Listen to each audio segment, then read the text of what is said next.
गोलोक धाम के दर्शन करने के बाद देवी श्री नारद जी ने एक ऐसे अद्भुत दिव्य महल के दर्शन किए जो अनेक प्रकार के विचित्र मणियों से जटित होने से अति सुंदर है, जिनमें हजारों मणिमय स्तंभ हैं और जो सभा मंडप आदि से शोभित है। यही वृंदावन धाम है। माने गोलोक धाम से भी आगे वृंदावन धाम। ये इस लेख से मैं ये सिद्ध करने जा रहा हूँ ग्रंथों से, शास्त्रों से, कि वृंदावन अलग है, स्पेशल। वहाँ पुरुषों का प्रवेश नहीं। गोलोक धाम में तो नंद बाबा भी हैं, ग्वाल बाल हैं, पुरुष भी हैं, लेकिन निकुंज वृंदावन में कोई पुरुष का प्रवेश नहीं, केवल गोपियाँ। वो भी वो गोपियाँ जो राधा स्वरूप हो चुकी हैं। हमने एक दोहे की रचना की, उसमें भी यही संकेत किया कि बंधन मुक्ति से परे धेनु लोक सिरमोर, आगे श्री बनराज महा रंग बाग मम ठोर। हमारा ठिकाना कहाँ है? हमने अपना एड्रेस लिखा इस दोहे में। हमारा एड्रेस है इस दोहे में क्या कि बंधन मुक्ति से परे। बंधन का मतलब माया है, मुक्ति का मतलब आगे निराकार वाला मुक्ति का लोक, इन दोनों से आगे। बंधन का मतलब माया का बंधन, इसके आगे मुक्ति निराकार, उससे भी आगे। बंधन मुक्ति से परे धेनु लोक सिरमोर। धेनु लोक का मतलब गोलोक, सिरमोर अर्थात सब धामों का सिरमोर है गोलोक धाम। तो हमारा ठिकाना कहाँ है कि बंधन मुक्ति से परे धेनु लोक सिरमोर, और आगे मतलब धेनु लोक का मतलब गोलोक धाम से भी आगे हमारा ठिकाना कहाँ? आगे श्री बनराज मह। बनराज का मतलब वृंदावन में। और रंग बाग मम ठोर, वहाँ एक रंग बाग है, रंग देवी जी का, उसमें हमारा ठिकाना है। ये हमारा एड्रेस है कुंद प्रिय सखी का। इसी प्रकार पद्म पुराण में एक श्लोक आता है, वो ये वृंदावन विहारेषु कृष्णम किशोर विग्रहम अन्यारणेषु स्थानेषु बाल्यापोगंड यौवनम। कहा कि जो और भगवान के धाम है, कहीं भगवान बाल रूप में हैं, कहीं वो पोगंड अवस्था में हैं, कहीं कुमार अवस्था में हैं, लेकिन वृंदावन एक ऐसा जहाँ वो कभी जन्मते नहीं, बालक भी नहीं, कुमार भी नहीं, पोगंड अवस्था नहीं, वहाँ नित्य युगल किशोर है, वो है वृंदावन में। तो वृंदावन में कभी भगवान बालक नहीं बनते, क्योंकि वहाँ भगवान का जन्म होता नहीं, वो सदा से हैं, अजन्म है वृंदावन में। बालक तो तब होगा ना जब जन्म लेंगे, तो वहाँ तो अनादिकाल से हैं, तो किशोर अवस्था में यही उनका निज स्वरूप है, ऐसा पद्म पुराण में लिखा हुआ है। आगे महावाणी जी में लिखा हुआ है, महावाणी जी सिद्धांत सुख में क्या कि सूक्ष्म कलरव जन्य पर वेद तंत्र को मंत्र, श्री वृंदावन हरि प्रिय नित्य विहार स्वतंत्र। वेद तंत्र को मंत्र मनोहर, श्री वृंदावन नित्य विहार, सूक्ष्म कलरव जन्य ब्रह्म पर परम धाम को परमाधार। महावाणी सिद्धांत सुख में लिखा कि श्री वृंदावन एवं नित्य विहार शब्द ब्रह्मलोक का जनक है, वही प्राकृत तथा अप्राकृत वैकुंठ आदि लोकों का वह उनके अधिपतियों का परम आधार है वृंदावन। पद्म पुराण के पताल खंड में वृंदावन के बारे में लिखा हुआ है कि नित्यम वृंदावनम नाम ब्रह्मांडोपरि संस्थितम पूर्ण ब्रह्म सुखैश्वर्य नित्यमानंदमव्ययम वैकुंठादि तदंशांसम स्वयं वृंदावनम भुवि। कहा कि जिस वृंदावन का स्वरूप पूर्ण ब्रह्म, पूर्ण सुख, पूर्ण ऐश्वर्य, नित्य आनंद तथा अविनाशी है, वह सब ब्रह्मांडों के ऊपर विराजमान है। वैकुंठ आदि भगवत धाम भी श्री वृंदावन के एक अंश के अंश हैं। यह वृंदावन धाम कितनी दूर बताया? सबसे ऊपर बताया। और अंत में बड़ी सुंदर मीठी बात कह दी पद्म पुराण में, क्या? वो जो वृंदावन है सबसे आगे, वही वृंदावन कहते हैं वृंदावनम भुवि, कहते हैं इस धरती पे भी है।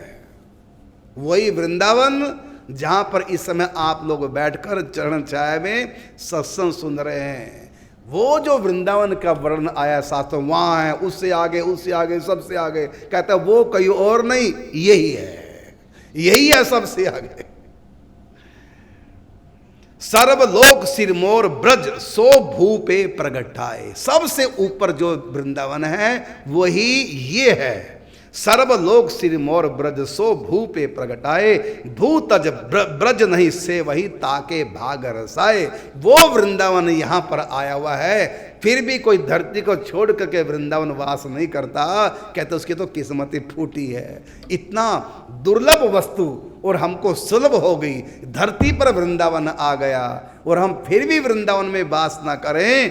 कहते हैं कि भूत अज ब्रज नहीं से वहीं तो ताके भाग रिसाए, उसकी तो किस्मत रूठ गई है। इतना सबसे महंगी वस्तु फ्री में मिल रही है, सबसे ऊंची वस्तु धरती पे आई है। ये वृंदावन वो वृंदावन दो नहीं है, वो जो वृंदावन है वो यही है। इसलिए कभी भी भ्रम में नहीं रहना कि इतना दूर वृंदावन, अरे यही है। फिर जो वृंदावन की महिमा लिखी है, सब मणियों का वृंदावन, ये वृंदावन रास होती है, यहां तो कहीं नहीं दिखाई दे रही रास। इसका उत्तर है हमारी आंखों को भयो मोतिया बिंद है ना, ये प्रेम का काजल लगाओ, प्रेम का, और हृदय में प्रेम जब होगा, प्रेम की दृष्टि जब प्राप्त होगी, तब पता चलेगा कि ये क्या है वृंदावन। लेकिन कोई बात नहीं, अनजाने में भी गुड़ खाओगे तो मुंह मीठा तो हो ही जाएगा। नहीं मालूम है वृंदावन की महिमा, कोई बात नहीं, पड़े रहो इस धूल में। महिमा इतनी है कि यहाँ नित्य विहार चल रहा है, नित्य रास उत्सव चल रहे हैं, यहीं पर सब कुछ हो रहा है, जिसका हम हजारों बार वर्णन करते हैं वृंदावन का शास्त्र में। कैसा हो वृंदावन, ध्यावो वृंदावन रस धाम। कैसा है वो, ध्यावो वृंदावन रस धाम, कुंज निकुंज ललिता बन वसुधा, खग मृगाली द्रुम बेली लला, ध्यावो वृंदावन रसधा। कैसे अब तो वृंदावन में कंक्रीट दिखाई दे रहे हैं, बड़े बड़े महल मकान दिखाई दे रहे हैं, लोग रह रहे हैं, मच्छर गर्मी नालियाँ ये सब दिख रहा है। कहते हैं एक तरीका है, यदि वृंदावन को देखना चाहो प्रेम की दृष्टि से, एक तरीका है। क्या कहते हैं, पहले तो इन आँखों को फोड़ो, अर्थात आंखें बंद कर लो, और बंद आँखों में जो शास्त्रों में लिखा है भावना करो। क्या क्या दिव्य वृंदावन है, चारों तरफ जमुना जी बह रही है, मणियों के घाट हैं, सुंदर दिव्य वृंदावन। बताएंगे कल, पूरा समझाएंगे कैसा वो वृंदावन है। उसकी कल्पना करो पहले मन ही मन, हर रोज आंख बंद करके सोचो कैसा वृंदावन, मन को मन चलो वृंदावन। चले माना श्री वृंदावन माही, अरे मन चल वृंदावन। जा मधिमोहन महल सुशोभित, कल्प तरु की छाही छाही, चल मान श्री वृंदावन माही। मन ही मन दिव्य वृंदावन का चिंतन करो, आंखें खोल कर तो ये वाला दिखाई देगा, यहीं पर दूसरा भी है। दूसरे वृंदावन तक कैसे पहुंचे, चिन्मय रसमय वृंदावन तक, तो कहे पहले हृदय में चिंतन करो उसका कैसा है।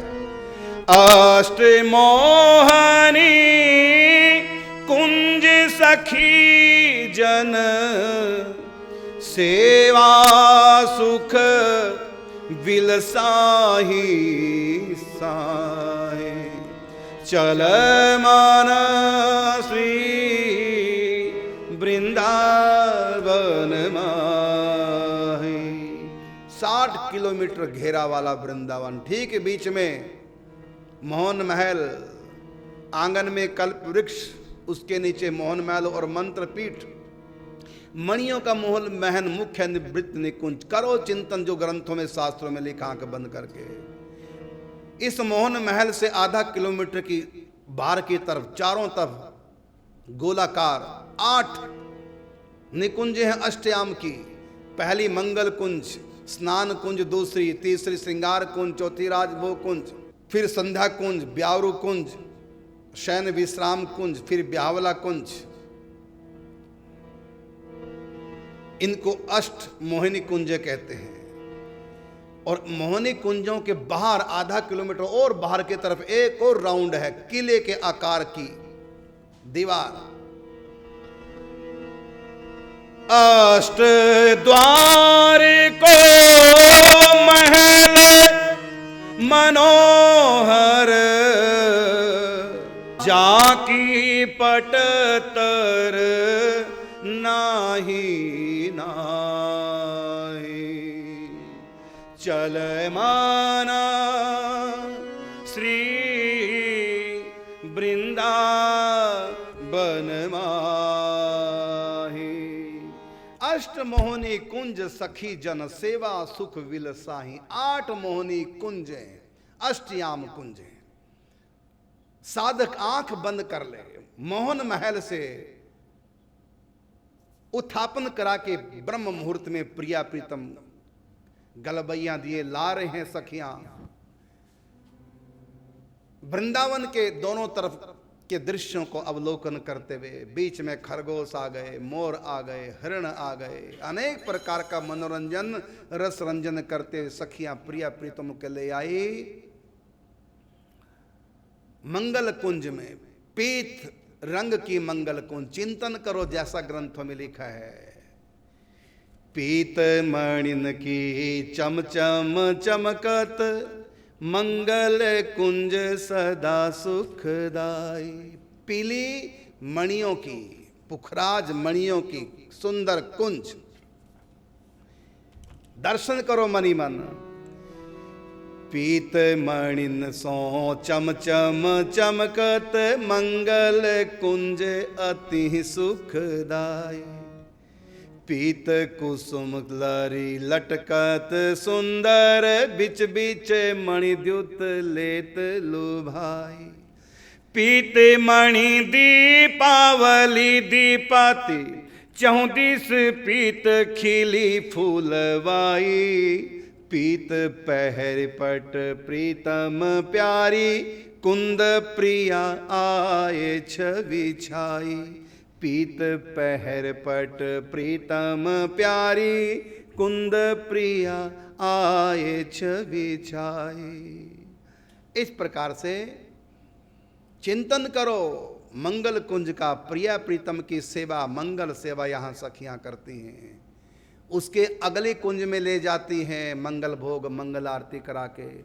वृंदावन के विविध दृश्यों का अवलोकन करते हुए, रस रंजन मनोरंजन करते हुए, बीच बीच में खरगोश आ जाते हैं, हिरण आ जाते हैं, तोता मैना मोर पपीहा प्रिया प्रीतम का मनोरंजन करते हुए, वन विहार करते हुए, प्रिया प्रीतम गलबैयाँ देते हुए सखियाँ गान करती हुई संगीत नृत्य करती, अंत में प्रिया प्रीतम को ले जाती हैं स्नान कुंज में। कैसा हो स्नान कुंज? स्फटिक मणियों का स्नान कुंज, बहुत बड़ा, हजारों सखियां एक साथ आ जाएं, इतना बड़ा गोलाकार मंडल मणि का बना, एक ही मणि का मंडल है। मैंने टुकड़े टुकड़े मणियों के नहीं, एक ही मणि है इतनी बड़ी कि हजारों सखियां उस चबूतरे पे खड़े हो जाएं। उस मणि मंडल स्फटिक मणि का है, सफेद रंग की, लेकिन फिर भी वो सफेद दिखाई नहीं देता, दिखाई कई रंगों का देता है, क्योंकि प्रिज्म का रंग उसमें सखियां जिस रंग के कपड़े पहने वो प्रतिबिंबित तो होने लग जाता है। तो सफेद रंग स्फटिक शिला का बना हुआ सुंदर मणिमंडल, उसके ऊपर सुंदर महल नुमा कुंज बना हुआ है मणियों को, भी स्फटिक मणियों का कुंज है, बड़ा सुंदर। यह है राधा रानी का स्नान कुंज। यहाँ स्नान करती हैं राधा रानी प्रीतम के साथ में। कई प्रकार के यहाँ स्नान है, टूटी का स्नान, मणियों की टूटियाँ, सहस्त्र फुहारों का स्नान, ऊपर 1000 फुहारे एक साथ चलते हैं। रत्न कुंडी का स्नान है बगल में हौद का स्नान है। इसी निकुंज के बाहर बरामदे में, आधा बाहर आधा अंदर बरामदे में सुंदर सरोवर है। कई बार सरोवर में स्नान करते हैं और कई बार राधा रानी मान सरोवर में स्नान करने चले जाते हैं। कभी बार रूप सरोवर में, कभी बार स्वरूप सरोवर में, कई बार मधुर सरोवर में, कई बार हरदनियों में, कई बार जमुना जी स्नान करती हैं और कई बार गुरु रूपा सखी के कुंज में चली जाती हैं, वहाँ पर स्नान करती हैं। कई बार रंगदेव जी कुंज में चली जाती है, वहाँ स्नान राधा रानी करने लग जाती है प्रीतम को साथ लिए। तो हर रोज नई नई स्नान की लीला है। लेकिन मुख्य निकुंज जो अष्टमोहनी है कुंजे हैं अष्टयाम की, उसमें मुख्य स्नान कुंज वही है। बाकी तो उत्सव के अनुसार, सखी के मनोरथ के अनुसार कभी श्री जी कहीं स्नान करती हैं और कई बार तो ऐसी विचित्र बात, बादलों से स्नान हो जाता है, वर्षा होती है, बारिश में स्नान, और कई बार फुहारों में स्नान होता है, बगीचे में फुहारे, और कई बार बड़ा विचित्र स्नान होता है। श्री जी को पता भी नहीं चलता कि मुझको स्नान हो गया। बादल आते हैं, बरसते हुए नहीं, केवल बादल बादल आएंगे और श्री जी को छूते हुए आगे निकल जाते हैं। और जो ही बादल आगे निकले देखा तो पूरा टपक रहा है जल, बिना बरसात के बादल आते हैं। और जब धुआं धुआं सा एकदम, वो बादल भी ऐसे नहीं जैसे आप लोग देखते हैं बरसाती, नहीं, इंद्रधनुष जैसे रंगों के बादल, हरे नीले पीले लाल गुलाबी, कितनी तरह के रंग बिरंगे, जैसे मणियों का चूरा बनाकर पाउडर उड़ा दिया गया हो, रंग बिरंगे मणियों का चूरा, रंग बिरंगा गुलाल का जैसे उड़ा दिया गया हो। और श्री जी को पता भी नहीं चलता। जो ही इतना तूफान सा आता है और उसमें भी इत्र की सुगंध, कहीं गुलाब की सुगंध वाले बादल, कहीं मोगरा की सुगंध वाले बादल, कहीं केवड़ा की सुगंध वाले बादल, रंग बिरंगे बादल, वो आते हैं और श्री जी को छू करके आगे निकल गए। और जो ही आगे निकले तो इधर श्री जी के केसों से, वस्त्रों से टप टप जल टपक रहा है। और सखे कहते हैं प्यारी जी हो गया स्नान आपका बढ़िया। तो ऐसे ऐसे नए नए खेल निकुंज में होते हैं। तो स्नान कुंज के बाद फिर श्रृंगार कुंज में सखियां ले जाती हैं, मेहंदी लगाती हैं, महावर लगाती हैं, और श्रृंगार कुंज तक श्री जी के केस सूख जाते हैं। जब तक श्रृंगार कुंज पहुंचते हैं राधा रानी, रास्ते में ही केस सूख जाते हैं। और वहां पर अगर केसर, चंदन, कपूर, ये सब इससे सुगंध दी जाती है, श्री जी के केशों को सुगंधित कर दी जाते हैं। उसके बाद फिर कई प्रकार का इत्र लगाते हैं, वो वाला नहीं जो वस्त्रों में फुलेल जिसको बोलते हैं, मतलब सुगंधित तेल कह दो, रचाती हैं केशों में। यद्यपि श्री जी के केशों में अपनी सुगंध होती है, लेकिन उत्सव के अनुसार, लीला के अनुसार गंध रचाती है। उसके बाद सुंदर परिधान बदले जाते हैं, श्रृंगार करती हैं। तो ये श्रृंगार कुंज कैसी है? ये भी पंचरंगी मणियों से बना हुआ रत्न मंडल, उसके बीच में ठीक ये पंचरंगी श्रृंगार कुंज। और ऐसे ये पंचरंगी श्रृंगार कुंज है, इनके रंग हमेशा बदलते रहते हैं, एक जैसे स्थिर नहीं रहते। जैसे जो जिस रंग का मकान हो तो उसी रंग का दिखाई देगा। लेकिन ये विचित्र है, ये कुंज जो श्रृंगार कुंज है, प्रतिक्षण रंग बदलती रहती है। मान लो श्री जी की नथ निकाली डिबिया से, उसमें नीले रंग का मणि है नथ में, तो नीले रंग की मणि का प्रकाश ऊपर पड़ा तो सारा नीला नीला हो गया प्रकाश से कुंज। और जो ही अंगूठी निकाली श्री जी को पहनाने की, उसमें लाल रंग का नग है, तो लाल रंग का नग ऐसा प्रकाश कुंज में फैला, वो एकदम लाल हो गई, कभी पीली, कभी हरी, कभी गुलाबी, ऐसे ऐसे रंग बदलती रहती है। ऐसी विचित्र वो श्रृंगार कुंज है। और श्रृंगार कुंज के बाद ये पंचरंगी कुंज है। उसके बाद जो अष्टद्वारी महल की कुंज है, उसमें प्रिया प्रीतम विहार करते हैं। और उसके बाद जब उनको भूख लगती है, फिर राजभोग कुंज में आ जाते हैं। 11-12 के बीच में राजभोग कुंज। राजभोग कुंज हरे रंग की है। और राजभोग कुंज में जब प्रिया प्रीतम भोजन के लिए, राजभोग के लिए पधारते हैं, उस समय दोपहर हो जाता है और बारिश का मौसम हो जाता है। एक दिन में 6 ऋतुएं बदल जाती हैं निकुंज में। तो प्रतिदिन दोपहर के समय बारिश का मौसम होता है। तो हरे रंग की गोलाकार मणियों से जडित राजभोग कुंज है। इसमें दीवारें नहीं है, केवल पिलर पिलर है। और कुंजों में सब में दीवारें हैं, लेकिन ये एक राजभोग कुंज ऐसी है, इसमें एक भी दीवार नहीं, चारों तरफ 64 पिलर हैं, उसके अंदर फिर 16 पिलर हैं, और उसके अंदर फिर प्रिया प्रीतम का भोग सखियां उनको अर्घवाती हैं। और उस समय चारों तरफ फाउंटेन चलते हैं, कहीं गुलाब का फुवारा, गुलाब के इत्र का फुवारा, कहीं केवड़ा के इत्र का फुवारा, कहीं अगर के इत्र का फुवारा, और चारों तरफ, और ऊपर से काले काले बादल उस समय बरसते हैं, और इतना बढ़िया। और जब बरसात ऊपर होती है तो संगीत की ध्वनि प्रकट हो जाती है। यहाँ तो सर्र सर्र की आवाज़ आती है ना जब बरसात होती है, वहाँ ऐसी आवाज़ नहीं आती, वहाँ संगीत की आवाज़ आती है, और बिल्कुल रागबद्ध संगीत। और पेड़ों से सरसराहट की जो आवाज़ आती है, यहाँ तो सर्र सर्र की आवाज़ आएगी पेड़ों से। जब बरसात होती है, तूफान आता है, हवा चलती है, लेकिन वहाँ तो संगीत की ध्वनि निकलती है, कई प्रकार का संगीत। और वीणा तो वहाँ हर समय बजती रहती है। वीणा कौन बजाती है? हवा, माने पत्तों से टकराती है तो वीणा की आवाज़ निकलती है पत्तों से। विश्वास नहीं कर पाओगे आप तो सोचोगे कपोल कल्पना, सोचते रहो तुम्हारे लिए कपोल ही है, कल्पना ही है। ये दुनिया तुम्हारे लिए सच है और ये तुम्हारे लिए कल्पना है, ठीक है, मानो। हमारे लिए दुनिया कल्पना है, ये सच है, यही ठीक है, बाकी सब मिथ्या है। हम और तुम दोनों उल्टे हो, इसलिए तुम्हारी हमसे नहीं बनती, हमसे तुम्हारी नहीं बनेगी। लेकिन फिर भी तुम्हारी बात तो मान ही नहीं पाएंगे। हाँ, तुम्हारे दिन सीधे होंगे तो हमारी बात मान ही लोगे, और नहीं मानते कोई बात नहीं, खूब भजन करो, भजन मनवा लेगा। क्योंकि भजन जब करोगे हृदय पवित्र होगा तो सच्चाई को अपने आप हृदय स्वीकार कर लेता है। मायावी माया को स्वीकार करता है। जैसे हम किसी के घर गए है ना, और साथ में शराबी भी हैं, तो शराबियों को शराब आकर्षित करेगी और हमको चरणामृत आकर्षित करेगा। जो जिसकी जैसी खुराक है वहीं पर हाथ मारेगा।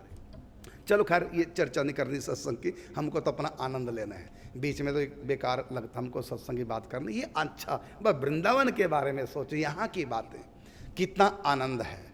तो राजभोग कुंज में जब बरसात होती है तो संगीत की ध्वनि चलती है, और सुनकर के विश्वास करना बड़ा कठिन होगा। वहाँ जो फुवारे चलते हैं ना, और यदि आप पहली बार देखेंगे, मर्म नहीं जानते वहाँ का, अनजान आप हैं, और आपको एकदम फुवारे दिखा दें, आप हम कहेंगे देखो फुवारे चल रहे हैं, आप कहेंगे फुवारे कहाँ चल रहे हैं, ये तो कोई गोपी नाच रही है, ये तो कोई सखी नाच रही है, आपको ये लगेगा। और सचमुच जब फुवारे चलते हैं, लगता नहीं कि पानी का फुवारा बह रहा है, बल्कि लगेगा कोई सखी नृत्य कर रही है। हाथ पाँव मुंह कपड़े सबको दिखाई देंगे, और जब उसको छुओगे तो केवल पानी है और कुछ नहीं है। आकार ऐसा बन जाता है। और कई बार तो ऐसा बनता है आकार फुवारों का, जैसे राधा कृष्ण नाच रहे हैं फुवारे पानी के। और कई बार ऐसा लगता है ये फुवारा कहाँ, ये तो गुलाब के फूल निकल रहे हैं, ये पानी का फुवारा है तो गुलाब के फूल निकल रहे हैं। अरे छू के देखो, जो ही गुलाब को छूओगे वो आपके हाथ गीले हो जाएंगे, और पानी पानी, वो पानी ही है, वो पानी ही गुलाब के आकार का बना हुआ है। और कई जगह ऐसा जैसे मोर नाच रहा है, ऐसा लगेगा बिल्कुल मोर नाच रहा है, और जो ही पास गए हाथ लगा के देखा ना, वो मोर नहीं हो तो पानी है, मोर का आकार बना हुआ है, आपके हाथ गीले हो जाएंगे। ऐसा विचित्र। और गजब की बात, एक सखी तबला बजा रही है, आपको लगेगा सखी तबला बजा रही है या मृदंग बजा रही है, लेकिन आप पास जाके देखना, ना वहाँ सखी ना वहाँ मृदंग, वो पानी का फुवारा है, वो फुवारा सखी के आकार में है, और उसके हाथ में तबला लग रहा है, और आप हाथ लगा के देखो तो पानी पानी और कुछ नहीं है। अब करोगे ऐसा विश्वास? ब्रह्मा की सृष्टि में ऐसा नहीं होता, ये वहाँ की सृष्टि है। और ये सुंदर के लिए सुंदरता या हैरान करने वाला नहीं है, ये तो हमारे लिए सुंदर होगा या हैरान करने वाली बातें होंगी, लेकिन सखियाँ हैरान नहीं होती इन बातों को देख करके, बल्कि वहाँ प्रेम का उद्दीपन करने वाले सारे दृश्य हैं। हम देखेंगे सुनेंगे तो हैरानगी पैदा होगी, लेकिन सखियाँ जब देखती हैं उनको हैरानगी पैदा नहीं होती, उनको प्रेम पैदा होता है। उन दृश्यों को देख देख करके उनके हृदय में प्रेम उमड़ता है। ये सारी खुशियां हम प्रिया प्रीतम को दें। और तुरंत सखियां बुला के लाते, देखो प्यारी जी कितना सुंदर फुवारा, सखी बन के देखो रास हो रही है, उनको ये रसास्वादन कराती हैं, प्रेम का उद्दीपन होता है। और कई बार ऐसा होता है बड़ा विचित्र, सुन सुन के आप हैरान होंगे। श्री जी की स्नान लीला स्नान कुंज है, श्री जी की आज मनोरथा सखी ने स्नान कुंज बनाई, करोगे नहीं विश्वास, तो वहाँ स्नान कुंज मंडप बनाया, श्री जी का स्नान होना है। तो कैसा मंडप बनाया? जो आकाश की बिजली है उसके 4 खंबे बना दिए। आकाश की बिजली, लाइट, प्रकाश को खड़ा कर दिया, लाइट को खड़ा किया, ऐसे खंबे। और इंद्रधनुष की, जो इंद्रधनुष है उसके चारों तरफ उसको लटका दिए झालरें, और बादलों का बितान टेंट लगा दिया, और जो स्टार तारे होते हैं वो बीच बीच में लटक रहे हैं। और उसके नीचे, सुंदर मंडप के नीचे श्री जी को बैठा दिया। अब ऊपर से बादल बरस रहे हैं फुहारे की तरह। ऐसा विचित्र खेल होगा। आकाश की बिजली, लाइट, पिलर बनी है 4, एकदम स्थिर हो गई है, उसके ऊपर बादल छाए, टेंट बन गया। ऐसे ऐसे खेल। और गजब की बात, जब आकाश में बादल जब उड़ते हैं वृंदावन में, प्रीतम प्यारी के ऊपर छाया करने के लिए जब उड़ते हैं बादल, तो बादल दिखते नहीं हैं। क्या दिखते हैं? कि ऊपर रास हो रहा है। और कई बार दिखता है ऊपर वृक्ष लगे हैं, और वृक्ष ऊपर होते नहीं, बादल ही वृक्षों के समान दिखाई देते हैं। और कई बार तो हाथी घोड़े, बादलों के आकार ऐसे बन जाते हैं। और कई बार तो राधा कृष्ण रास कर रहे हैं ऊपर, बादलों में ऐसा दिखाई देगा, मतलब बादलों का आकार ही ऐसा बन जाता है। ये विचित्र वहां की बात है। और विचित्र विश्वास नहीं कर पाओगे।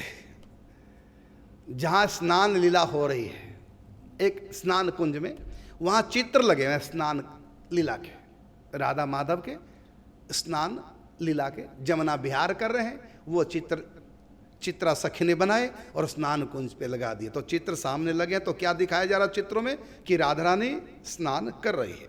ये चित्र लगे हैं। जमुना जी हैं, ऊपर वृक्ष पे पक्षी बैठे हैं। अब चित्र ही तो हैं, लेकिन ऐसे भी चित्र हैं, चाहे तो उस चित्र में से लोटा जल का भर लो, जमुना जल का। उसमें जो चित्र पक्षी है ना, वो पक्षी चित्र से उड़ करके श्री जी के पास नीचे आ जाते हैं चित्र, और वो उड़ करके यहाँ जाते हैं। क्या ऐसा कोई चित्र देखा कभी? ये विचित्र है, समझ नहीं पाओगे। ऐसा अलौकिक वैभव है वृंदावन का। इसलिए कहा कि वहाँ का जो वैभव है वृंदावन का, वो महावैकुंठ में भी नहीं है, बड़ा विचित्र है।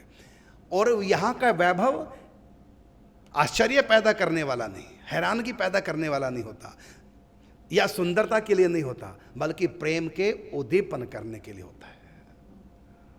जैसे चूर्ण पेट भरने के लिए नहीं होता, चूर्ण स्वाद के लिए नहीं होता, चूर्ण होता है कि भूख लगने लग जाए इसको खा करके, हाजमा ठीक हो जाए।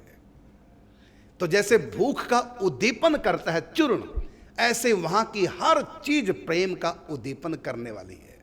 तो निकुंज को जब देखेंगे, स्नान कुंज को देखेंगे, तो स्नान करने का मन करने लग जाएगा, देखते ही उद्दीपन होगा स्नान का। और जब राजभोग कुंज को देखा, तो राजभोग कुंज को देखते ही भूख लगने लग जाती है, जैसे चूर्ण काम करता है। शयन कुंज को देखा, शयन कुंज को देखते नींद आने लग जाती है। संध्या कुंज को देखा तो तुरंत मन करता श्रृंगार करके अब यहां रास करें। ब्यावला निकुंज को देखा, जो ही ब्यावला निकुंज को देखा, तुरंत ठाकुर जी श्री जी को भूल जाएंगे, ये कौन है, और पूछते हैं कि तू कौन है। सखियों ने कहा हमसे बात करो, ये हमारी लाडली किशोरी जी है। तो ठाकुर जी कहते मेरा इनसे प्रेम हो गया। तो सखियां कहते ठीक है, पक्की बात, हम ब्याह करेंगे। तो वहां ब्यावला निकुंज प्रकट और ब्याह करा देती है प्रिया प्रीतम का। तो ठाकुर जी ब्यावला निकुंज को देखते ही क्या हो गया, श्री जी को भूल गए, पहली बार देख रहे हैं ऐसा लग रहा है, और ब्याह करने का मन करने लगा, और ब्याह हो गया ब्यावला निकुंज में। तो वहां जिस निकुंज को देखते हैं, उस निकुंज की लीला का उद्दीपन ठाकुर जी में होने लग जाता है। ऐसी बसंत कुंज को देखा, बसंत कुंज को देखते ठाकुर जी के मन में उद्दीपन होगा, चलो होली खेलते हैं। सरोवर को देखा, सरोवर को देखते मन में आया स्नान करते हैं। नौका को देखा, नौका को देखते मन में आया कि नौका विहार करेंगे। माने जो चीज देखो वही उद्दीपन होता है। ये विचित्र बात वहां की। ठाकुर जी का को भोजन करा दिया पेट भर, उसके बाद फिर दोबारा भोजन की थाली ले आओ, उसको देखकर फिर दोबारा खाने लग जाएंगे, माने फिर उद्दीपन हो जाएगा। ये विचित्र वहां खेल है। वहां की हर चीज उद्दीपन करने वाली है, प्रेम का उद्दीपन करने वाली है। ऐसा विचित्र वहां का खेल है। तो वहां अष्टमोहनी निकुंज तो लिखा हुआ है कि अष्ट द्वार को महल मनोहर, ताकि पटतर नाही, और ता के चहु दिशि चार सरोवर, शोभा देख लो भाई। उसके बाद रहस्य निकुंज में ठोर ठोर पिया प्यारी रस बरसाही, दिन प्रतिदिन नव नव महोत्सव करत खेल सुख पाही। अष्ट हृदनिया बन सुखकारी देखत नैन सिराही, निर्मल जल परिपूर्त जमुना घाट घाट टकराही। खेलत नित्य जहां दो प्यारे लख सत कामल जाही, करुण दास बनराज छटा पे बार बार बलि जाही। चल मन से वृंदावन माही। तो कैसा वो वृंदावन, मैंने इशारा किया, बस आंख बंद करके हर रोज चिंतन करो कि जिस वृंदावन में हम रह रहे हैं, ये वृंदावन का तो ये गुप्त रूप है, छिपा रखा है अपना, लेकिन माया जैसा वृंदावन ने अपना रूप प्रकट किया। क्यों? हम इसी लायक हैं। हमारी आंखों में माया, हमारे मन में माया, हमारे तन में माया, अपराध भरे पड़े हमारे तन में, इसलिए वृंदावन का ये विकृत रूप दिखाई देता है। आप प्रेम कीजिए, निष्कामता अपने हृदय में लाइए, निष्पाप हमारा जीवन हो, भजन की कमाई हो, संतों का आशीर्वाद हो, संतों की सेवा हो, उसके बाद फिर वो प्रेम की दृष्टि मिलेगी। तब पता चलेगा कि करुणदास वृंदावन के बारे में जो कहते थे वो तो बहुत कम कहते थे, यहाँ तो इससे भी अधिक आनंद नजारे हैं। ऐसी ऐसी बातें दिव्य वृंदावन की। इस समय जहाँ पर आप लोग बैठे चरण छाया में, अब आपको ये बिल्डिंग दिखाई दे रही है, लेकिन जब आपके पास दिव्य दृष्टि आ जाएगी, चिन्मय भाव आ जाएगा, रस जब हृदय में आएगा, प्रेम की दृष्टि जब कृपा से प्राप्त होगी, तब आपको पता चलेगा यहाँ दिव्य हरा भरा निकुंज हो सकता है, यहाँ दिव्य आम का बगीचा हो सकता है यहाँ कोई सरोवर प्रकट हो जाए जो श्री जी स्नान कर रही हैं, हो सकता है यहाँ पर दिव्य घास का मैदान उस समय हो, यहाँ श्री जी कंदुक क्रीड़ा कर रही है, गेंद से खेल खेल रही है, यहीं पर सारा वृंदावन प्रकट हो जाएगा। और है ही यहाँ है ही है, लेकिन वो प्रकट नहीं, प्रकट है इस रूप में हम जिस लायक हैं। हम अपनी योग्यता बढ़ाते जाएंगे बढ़ाते जाएंगे, ये वृंदावन भी अपना रूप प्रकट करता चला जाएगा। बस नाम जाप और नाम का चिंतन, अपराधों से बचना, भगवान की चाहत, संत सेवा, निष्ठा, श्रद्धा, ये सारी बातें हृदय में रखो, फिर पता चलेगा ये वृंदावन जब अपना रूप प्रकट करेगा। कैसा है ये धाम वृंदावन। तो खेलत नित्य जहां दो प्यारे, लख सत काम लजाही, करुण दास बन राज छटा पे बार बार बल जाही। चल मन श्री वृंदावन माही, ध्याओ वृंदावन रस धाम, कुंज निकुंज ललित बन वसुधा, खग मृग अली द्रुम बेली लाम, ध्याओ श्री वृंदावन रस धाम। फुलवारी बन बाग बगीचे, मग चोमग मन अति अभिराम, यमुना सरवर होज हरदनिया, मार्ग लघु सरी दक्षिण बाम। शीतल मंद सुगंध पवन सुख, सब ऋतु राज बसत एहि ठाम, करुण दास इह काल न व्यापे, नित्य विराजत श्यामा श्याम। ध्यावो वृंदावन रस धाम। आंख बंद करके चिंतन करो दिव्य वृंदावन धाम का। चिंतन करते करते कृपा का अवतरण होगा, फिर आंख खोल के वही देखोगे जो आंख बंद करके देख रहे थे वृंदावन को, वही फिर आंख खोल कर भी दिखने लगेगा। बस अपराधों से बचो, भजन करो।